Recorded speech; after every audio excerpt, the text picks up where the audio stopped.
সিরিয়ায় সরকারি বাহিনী ও ক্ষমতাচ্যুত প্রেসিডেন্ট বাশার আল আসাদের অনুসারীদের মধ্যে ভয়াবহ সংঘর্ষ চলছে।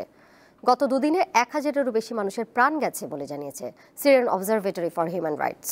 এর মধ্যে 745 জনই বেসামরিক নাগরিক, 125 জন নিরাপত্তা বাহিনীর সদস্য আর 148 জন আসাদের অনুসারী যোদ্ধা। প্রেসিডেন্ট বাশার আল আসাদের পতনের পর সিরিয়ায় নতুন করে ব্যাপক সহিংসতা ছড়িয়ে পড়েছে। দেশটির অন্তর্বর্তী সরকারের নিরাপত্তা বাহিনী ও আসাদের অনুসারী যোদ্ধাদের মধ্যে কয়েকদিন ধরেই সংঘর্ষ চলছে। এতে বহু হতাহতের ঘটনা ঘটছে। যুক্তরাজ্য ভিত্তিক পর্যবেক্ষক সংস্থা Syrian observatory for human rights জানায়, বৃহস্পতিবার থেকে উপকূলীয় লাতাকিয়া ও তার্তুস প্রদেশে এই সংঘর্ষ চলছে। আসাদের অনুসারী আলাউইত সম্প্রদায়ের লোকজন এতে জড়িয়ে পড়েছে।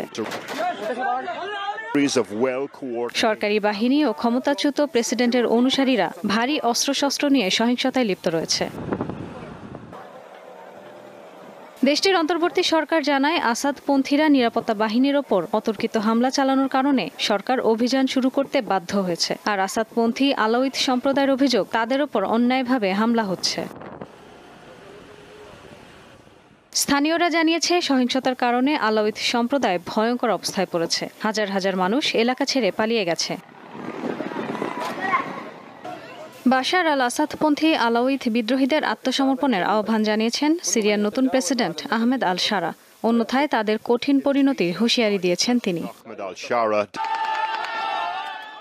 14 বছর আগে সিরিয়ায় গৃহযুদ্ধ শুরু হয়। গত বছরের 8 ডিসেম্বর বিদ্রোহীদের অভিযানের মুখে দেশ ছেড়ে পালিয়ে যান প্রেসিডেন্ট বাশার আল আসাদ।